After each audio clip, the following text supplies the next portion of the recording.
একজন সন্তানের সবচেয়ে বড় হয়েছে তার বাবা মায়ের ছায়া, যদি তাই না থাকে সন্তানের, তার চেয়ে ওদের বিক্রি করে ওর বাবা বাঁচতে থাক। অভাবের সংসারে সচ্ছলতা ফেরাতে দালালের মাধ্যমে ইতালি যাওয়ার চেষ্টা চালান লোকমান। সেখানে যাওয়া তো দূরের কথা, উল্টো সেই দালালের হাতেই এখন বন্দী তিনি। প্রতিদিন চলছে তার উপর অমানসিক নির্যাতন। আর সেই দৃশ্য লাইভে দেখানো হচ্ছে তার স্ত্রী রিমি বেগমকে। চাওয়া হচ্ছে 15 লাখ টাকা। কিন্তু অভাবের সংসারে যেখানে 3 বেলা খাওয়াই দুষ্কর, সেখানে এত টাকা কি করে দেবেন স্ত্রী? তাই তো 3 সন্তানকে বিক্রি করে দিয়ে হলেও স্বামীকে ফিরে পেতে চান রিমি বেগম। একজন সন্তানের সবচেয়ে বড় হয়েছে তার বাবা মায়ের ছায়া, যদি তাই না থাকে সন্তানের, তাহলে কে দেবে ছায়া বলেন আপনারা? তাহলে ওদের থাকার সাথে না থাকা তো অনেক ভালো। তার চেয়ে ওদের বিক্রি করে ওর বাবা বাঁচতে থাকতো। ওরা যেখানে যাবে সেখানে যারা কিনে নেবে তারা তোদের ভালো রাখবে। তাহলে ওর বাবাও ভালো থাক, ওর বাবারা যদি দেয় শান্তি পারি, আমার বাচ্চারাও ভালো থাক, এইটাই আমি বিবেচনা করছি। না হয় তোর বাবার যদি না আনতে পারি, ওর বাবাও শেষ, আমার বাচ্চারাও শেষ, কারণ বাবা ছাড়া পৃথিবীতে কিচ্ছু নাই সন্তানের।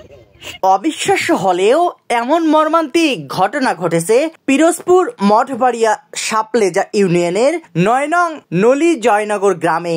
গেল বছরের 7 জুলাই 3.5 লাখ টাকার বিনিময়ে লোকমানকে লিবিয়া নিয়ে যায় একটি দালাল চক্র। কথা ছিল সেখান থেকে তাকে নিয়ে যাওয়া হবে ইতালি, কিন্তু উল্টো আরো 7.5 লাখ টাকা দাবি করে বসে দালাল চক্রটি।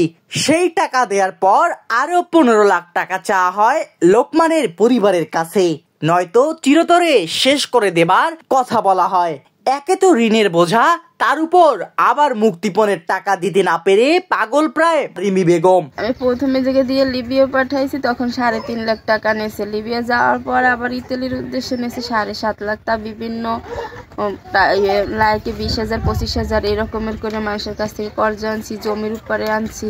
দালাল টাকাগুলো নেওয়ার পরে বলছে যে তাদের ইতালি পাঠাবো, ধরা খাইছে, মাফিয়ার হাতে। এখন এই কথা বলছে, আপনার হাত পা বাঁধে আমাদের ভিডিও কলে দেখাইছে, বলতেছে টাকা দাও। তারা 15 লাখ টাকা দাবি করতে।